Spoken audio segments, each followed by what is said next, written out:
പരിദർശന. കുഞ്ഞിക്കൂനൻ എന്ന പ്രശസ്ത ബാലസാഹിത്യ കൃതിയുടെ ഒരു പുസ്തകാസ്വാദനമാണ് ഞാൻ ഇന്നിവിടെ അവതരിപ്പിക്കാൻ പോകുന്നത്. ഈ പുസ്തകം രചിച്ചിരിക്കുന്നത് പി. നരേന്ദ്രനാഥാണ്. ഇദ്ദേഹം ഒട്ടനവധി പുസ്തകങ്ങൾ രചിച്ചിട്ടുണ്ട്. പുറത്ത് ഒരു കൂനുമായി ജനിച്ച കുഞ്ഞിക്കൂനന്റെ ജീവിതാനുഭവങ്ങളാണ് ഈ പുസ്തകത്തിലുള്ളത്.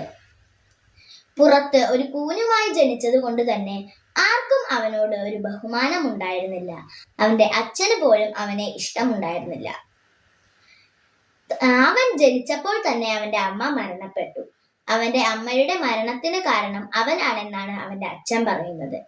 ഈ വിവരങ്ങളെല്ലാം അവിടുത്തെ പ്രമുഖനായ എഴുത്താശാൻ അറിയുകയും കുഞ്ഞിക്കൂനന്റെ അച്ഛനെ ശാസിക്കുകയും കുഞ്ഞിക്കൂനനെ എടുത്ത് വളർത്തുകയും ചെയ്യുന്നു. അങ്ങനെ കാലങ്ങൾക്കു ശേഷം കുഞ്ഞിക്കൂനൻ വളർന്നു വലുതാകുകയും എഴുത്താശാൻ മരണപ്പെടുകയും ചെയ്തു. ഈ മരണത്തിലൂടെ കുഞ്ഞിക്കൂനനുണ്ടായ സങ്കടവും തളർച്ചയും നമുക്ക് ഈ പുസ്തകം വായിക്കുമ്പോൾ മനസ്സിലാകും. ഒരിക്കൽ അവന്റെ നാട്ടിൽ ഒരു പിശാച് കറങ്ങി നടക്കുന്നു എന്ന വിവരം അവൻ അറിയുന്നു. അവന്റെ ബുദ്ധിശക്തി കൊണ്ട് അവൻ അത് പിശാചല്ല, പിശാചിന്റെ വേഷം കെട്ടി നടക്കുന്ന ഒരു മന്ത്രവാദിയാണെന്ന് തെളിയിക്കുന്നു. അങ്ങനെ ഒരിക്കൽ അവൻ നടന്നു പോകുന്ന സമയത്ത് രണ്ടുപേരെ കണ്ടുമുട്ടുകയും അവരുടെ കൂടെ യാത്ര തിരിക്കുകയും ചെയ്യുന്നു. പക്ഷേ അവർ കൊണ്ടുപോകുന്ന സ്ഥലത്തെത്തിയപ്പോഴാണ് താൻ വന്നത് കൊള്ളക്കാരുടെ കൂടെയാണെന്ന് അവന് മനസ്സിലാകുന്നത്. കാളിക്ക് ബലി കൊടുക്കാൻ തന്നെയാണ് അവർ തിരഞ്ഞെടുത്തിരിക്കുന്നത് എന്നറിഞ്ഞ കുഞ്ഞിക്കൂനൻ വളരെ ഭയപ്പെട്ടു. പക്ഷേ അവിടുത്തെ ഒരു കൊള്ളക്കാരനുമായി അവൻ ബന്ധം സ്ഥാപിക്കുകയും തന്റെ ആഗ്രഹം പറയുകയും ചെയ്യുന്നു. ആൽമരത്തിൽ പോയി അവന് പ്രാർത്ഥിക്കണമെന്ന് അവൻ പറയുകയും കൊള്ളക്കാരൻ അത് സമ്മതിക്കുകയും ചെയ്യുന്നു. അങ്ങനെ അവൻ ആൽമരത്തിൽ പോയി പ്രാർത്ഥിക്കുന്ന സമയത്ത് അവൻ അവിടുന്ന് ഓടി രക്ഷപ്പെടാൻ ശ്രമിക്കുന്നു. പക്ഷേ ഓടുമ്പോൾ അവൻ ഒരു മുതലയുടെ മുന്നിൽ ചെന്ന് പെടുന്നു. മുതലയുടെ മുന്നിൽ നിന്നും രക്ഷപ്പെടാൻ വേണ്ടി അവൻ പുഴയിലേക്ക് എടുത്തു ചാടുന്നു. പുഴയിലൂടെ ഒഴുകുന്ന സമയത്ത് അവനൊരു മരത്തടി കിട്ടുകയും അതിൽ പിടിച്ച് അവൻ യാത്ര തുടരുകയും ചെയ്തു.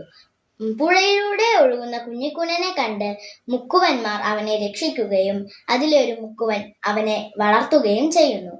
പക്ഷെ ആ ഗ്രാമത്തിൽ നടക്കുന്ന പ്രശ്നങ്ങൾ അറിഞ്ഞ കുഞ്ഞിക്കൂനൻ അതിലിടപെടാൻ പോകുന്നു. അവിടുത്തെ രാജാവിന്റെ മകന് അസുഖമാണെന്നും അവിടെ കൊള്ളക്കാരുടെ ശല്യമുണ്ടെന്നും അവൻ അറിയുന്നു. അങ്ങനെ അവൻ കൊട്ടാരത്തിലേക്ക് ചെല്ലുന്നു. ഇതിനൊരു പരിഹാരം കണ്ടുപിടിക്കാൻ അവൻ തീരുമാനിക്കുന്നു. കൊട്ടാരത്തിൽ ചെന്ന് കൊള്ളക്കാരുടെ സങ്കേതം എവിടെയാണെന്ന് അവൻ അറിയാമെന്ന് അവൻ പറയുന്നു.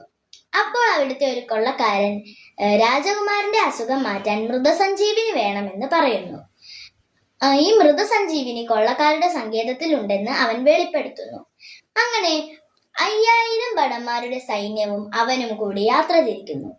അങ്ങനെ അവൻ കൊള്ളക്കാരുടെ സങ്കേതത്തിൽ എത്തുകയും കൊള്ളക്കാരെ ബന്ദികളാക്കി മൃതസഞ്ജീവിനി കൊണ്ടുവരികയും ചെയ്തു. രാജകുമാരന് ബോധം വന്നു.